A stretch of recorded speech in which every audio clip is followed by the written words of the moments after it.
چې قبرستان کې تلاوت جایز دی او کنه دی. اټولو نه اول دلیل دا دی چې په قرآن او په سنت کې چرته هم داسې یو آیت او یو حدیث نشتا چې په هغې کې راغلی وي چې پیغمبر علیه السلام په فلني قبر باندې یا په فلني قبرستان کې پیغمبر علیه السلام تلاوت وکړ. ګوره موږ چې دا خبرې کوو دا په سپینه رڼا خبرې کوو، په نیټ باندې کوو، کوټه کې نه کوو، پټې نه کوو، ښکاره یې کوو. که چا په تمامه ذخیره د احادیثو کې د ټول کائنات په کتابونو کې یو حدیث پیش کړ چې رسول الله صلی الله علیه وسلم په قبر تلاوت کړی دی یا مقبره کې تلاوت کړی دی یا تلاوت نه دی کړی خو ترغیب ورکړی دی چې تاسو کوئ. کله کله سړی خپله یو کار ونه کړي خو بل ته ترغیب ورکړي، لکه پرتوګ رسول الله صلی الله علیه وسلم په خپله نه دی اغوستی، خو چې کله یې ولیده خلقو له ترغیب ورکړه چې دا ښه شی دی، د ستر پټونکی شی دی. نو کچا په سنت د رسول کې یو صحیح روایت پیش کړ چې پیغمبر په مقبره کې صورت ویلې دی یا د پیغمبر په مخ کې چا ویلې دی یا پیغمبر علیه الصلاۃ والسلام کم از کم چاله ترغیب ورکړی دی چې ووایا، نو چې کله څوک حدیث پیش کی موږ به شکریا وباسو او شاګردي به اختیار کو صحیح روایت. نو دینه دا معلومیږي چې په دې باندې هیڅ قسم ته عمل موجود نه دی. رسول الله صلی الله علیه وسلم فرمایل حدیث مبارک ته لا تجعلوا بیوتکم مقابر فإن الشیطان یفر من البیت الذی یقرأ فیه سورة البقرة. پیغمبر علیہ السلام فرمایي چې اے خلکا د خپلو کورونو نه قبرستان مه جوړوئ، د خپلو کورونو نه قبرستان مه جوړوئ، ځکه چې کم کور کې سورت بقره ویلی شي اخ کور نه شیطان تختی. څه مطلب شو د دې روایت؟ دې روایت نه دا معلومه شوه چې کور کې عبادت او سورتونه وایه، قبرستان ته مه جوړوئ، یعنی قبرستان کې سورتونه نشي ویل. خبره پوه شوې په دې روایت؟ مفتی صاحب نه چا تپوس کړی دی چې قبرستان کې تلاوت جایز دی او که نه دی. مفتی صاحب وایي دا ناجایز او حرام ورته ویلي دي. او مفتی صاحب وایي که احادیثو په کتابونو کې چا ماته یو حدیث وښودو چې قبرستان کې تلاوت کول جایز دي زه به د هغه سړي شاګرد جوړېږم. دویمه مفتی صاحب ته خو دا وایي چې زه به شاګرد جوړېږم ماته یو حدیث وښایې، زه به ستا د اکابرین د دیوبند علماو جیدو علماو زه به ته نن هغه کتابونه وښیم چې کم هغه ورته په خپله جایز ویلي دي او بې شمېره احادیث به درته زه وښیمه. ته به نن د عوامو په منځ کې دا فیصله کې چې ستا د علما د دیوبند جید علماو ستا اکابرین یا به دا غلطي یا به دا چې کم د بدعتیان وي یا به ته غلطي او ته به بدعتي او ګمراه به وي، ته به نن دا فیصله کې. او مفتی صاحب یو دلیل پیش کړی چې نبی علیه السلام فرمایي لا تجعلوا بیوتکم مقابره، ای خلکو د خپلو کورونو نه مقبرې مه جوړوئ، په خپلو کورونو کې د قرآن تلاوت کوئ. دا د نبی علیه السلام حدیث دی. مفتی صاحب وایي د دې نه دا معلومیږي چې قبرستان کې تلاوت ناجایزه دی، نو ځکه نبی علیه السلام وفرمیل لا تجعلوا بیوتکم مقابره. مفتی صاحب دا حدیث چې هر کتاب کې وي چې کم کتاب کې دا حدیث تا ته معلوم وي راواله او ما ته صرف دومره یو ټکی وښیه چې د دې نه دا معلومیږي چې نبی علیه السلام وایي قبرستان کې تلاوت ناجایزه دی.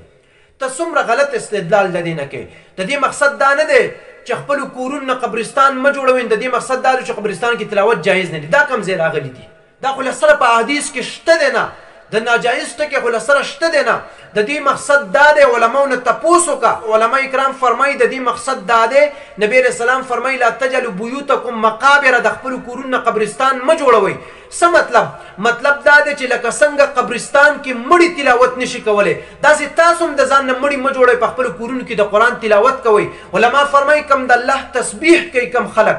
او د الله ذکر کوي هغه انسان په شان د ژوندي وي، او کم سړی چې د الله ذکر نه کوي د دغه سړي مثال په شان د مړي وي. نو د دې مقصد دا دی. مفتی صاحب وایي که چا ماته د احادیثو په کتابونو کې یو روایت یا یو حدیث وښودو چې قبرستان کې تلاوت جایز دی زه به یا د هغه سړي شاګرد جوړېږم. مفتی صاحب ته خو یو یادې د الله په فضل بېشمېره احادیث برته خیمه او بېشمېره روایت برته خیمه او بیا په خپله سوچ وکړه چې شاګردۍ ته د څه اراده ده. نمبر 1 مشکات شریف جلد نمبر 1 صفحه نمبر 144 حضرت عبداللہ ابن عمر سے روایت دا مبارک فرمائی قال سمعت النبي صلی اللہ علیہ وسلم یقول اذا مات احدكم فلا تحبسوه واسرعوا به الى قبره وليقرأ عند راسه بفاتحة البقرة وعند رجليه بخاتمة البقرة. نبی علیہ السلام فرمائی تاسو کې چې کله یو کس وفات شي نو هغه بې ځایه ساروی مقبرې ته رسوي، کله چې دفن کې پس د دفن نه بیا چې کوم دی سر اړخ ته ودرېږئ او د سورة بقرې ابتداء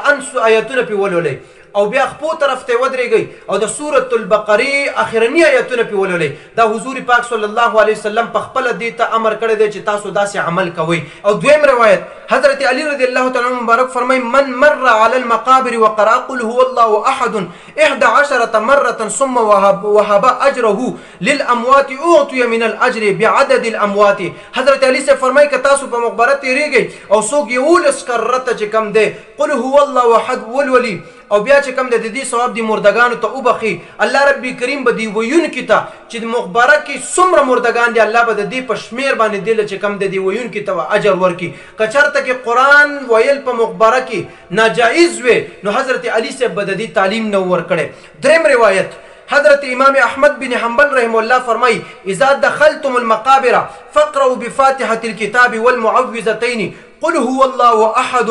وجعلوا ثواب ذلك لاهل المقابر فانه يسيل اليه. احمد بن حنبل سے فرمای کم سړی چې مقبره ته داخل شي او په مقبره کې چې کم د سوره فاتحه ولولي بیا چې اخرنی دو سورتونه ولولي بیا قل هو الله احد ولولي بیا د دې ثواب د مردگانو ته وربخي، الله رب کریم به د دې ثواب مردگانو ته ورسي. دا مشکات شریف شرح د مرقات المفاتيح شرح مشکات المصابیح مولا علی قاری رحمه الله جلد نمبر 4 صفحه نمبر 173 باندې دا حدیث رلی کته فتوا لګي په مولا علی قاری رحمه الله باندې ولګوا. څلورم دلیل بخاری شریف کې دا روایت موجود دی، مسلم شریف کې بخاری شریف جلد اول صفحه نمبر 182 مسلم شریف جلد اول صفحه نمبر 141 باندې پاک صلی الله علیه وسلم یو ورځ په دوه قبرونو باندې تیر شو انه مر بقبرین يعذبان، په دوه قبرونو باندې عذاب. نبی علیہ السلام فرمایي د دې یو عذاب وجه دا ده چې د به د وړو بول نه ځان نه ساتو، او دویم د عذاب وجه دا ده چې د به چغلي کوله بیا یې دوه ډکې یو شین ډکې راواغستو هغه په منځ مات کو، یو په یو قبر باندې ودرو بلې په بل قبر باندې ودرو. صحابو ته تپوس کو یا رسول الله د دې عمل وجه څه ده؟ رسول الله مبارک ورته وفرمایي چې تر څو دا شنه ډکې وچ شوي نه وي د دې د شنو ډکو د برکت نه چې کم دی په دې قبرونو باندې د عذاب تخفیف او کموالی به راځي. علما فرمایي د دې وجه دا ده چې شنه ډکې د الله تسبیح وي. دقې حدیث نه استدلال امام جلال الدین سیوطي رحمه الله په شرح الصدور صفحه نمبر 296 باندې کوي. دا مبارک فرمای علماء اکرام فرمای واستحب العلماء مستحب ګڼل علماء قراءة القرآن عند القبر لهذا الحديث اذا تلاوة القرآن اولى بالتخفيف من تسبيح الجريد. او مستحب ګڼل دی که یو سړی د قبر خواته کینی او د قرآن کریم تلاوت د دې قبر خواته کوي او د دې ثواب وربخي په طریقه اولا سره به د دې قبر نه چې کم دی تخفیف او کموالی د عذاب به راځي. که دا ناجایز وي نو امام جلال الدین سیوطي رحمه الله باندې بیا فتوا ولګو د بدعت. که دا ناجایز او حرام وي امام جلال الدین سیوطي رحمه الله به د دې نه دا استدلال د علماو نه را ذکر کړی صفحه نمبر 296 باندې. اوس پنځم دلیل ستا د اکابرینو کتابونه تا ته پیش کوم. نمبر 1 فتاوا فریدیه جلد نمبر 1 صفحه نمبر 300 باندې او مفتی فرید سے د نه تپوس شوی دی په دې کې د ته وایي ختم قرآن د قبر سره بعضې خلک کوي دا جایز دی او که نه؟ د ورله جواب کې ویلي چې قبرستان میں قرآن مجید پڑھنا درست ہے، دا جایز دی، په دې کې د چا اختلاف هم نشته دی. دا ستاسو اکابرینو کې راځي، ستا په استادانو کې راځي. که فتوا لګې په مفتی فرید سے باندې ولګوه او دا بدعتي که. شپږم دلیل دا البصائر د حمدالله جان ډاګی صاحب دا د دیوبندیانو په مشرانو کې راځي، اکابرو کې راځي او ستا په استادانو کې راځي. د مبارک چې کوم دی یو باب پې پوره راغستی دی 283 نمبر صفحه باندې په البصائر کې. نو دا وایي قبر سره تلاوت کول دا جایز هم دی او دا یو خیر عمل دی او د پې وروسته چې کوم دی بیا چې کوم دی نور دلایل هم پې راوړي دي او نور یو روایات هم پې راوړي دي. صفحه نمبر 283 باندې دا وګوره البصائر حمدالله جان ډاګی صاحب که فتوا لګې خپل په دې مشر باندې فتوا لګو چې دا بدعتي دی. اوم نمبر دلیل التوضیحات شرح د مشکات شریف ته مولانا فضل محمد صاحب شیخ الحدیث د دارالعلوم اسلامی دا جلد نمبر 3 صفحه نمبر 366 باندې دا د دې حدیث د لاندې اذا مات احدکم فلا تحبسوه واسرعوا د دې د لاندې وی چې دا تلقین کول مړی ته د قبر سره تلاوت کول دې کې د چا اختلاف هم نشته دی او د رشید احمد گنگوهی فتاوی رشیدی حواله هم په ور کړی دا او که فتوا لګي په دې خپل مشر باندې ولګو دام ستاسو په مشرانو کې راځي او اتم دلیل ستاسو د ټول مشر اشرف علي تھانوی په بهشت زیور صفحه نمبر 733 باندې مسله نمبر 21 مسله نمبر 22 کې وی کله چې مړ تاسو قبر کې کېدی د پس د خودونه روسته کله چې په خور اړوي اول ځل کله چې خور اړوي نو دا آیت وایي منها خلقناکم کله چې دویم کرته خور اړوي نو دا آیت وایي وفيها نعيدكم کله چې دریم کرته خور اړوي بیا دا وایي ومنها نخرجكم تاره اخرى کچرته کې قبر سره تلاوت ناجایز او حرام وي نو استاد مشر بویلو چې دا ناجایز او حرام دي نو د دې نه پته لګي چې ناجایز او حرام نه دي بلکې مستحب طریقه د قبر سره تلاوت کول او مړی ته وربخل او کچرته کې دا بدعت وي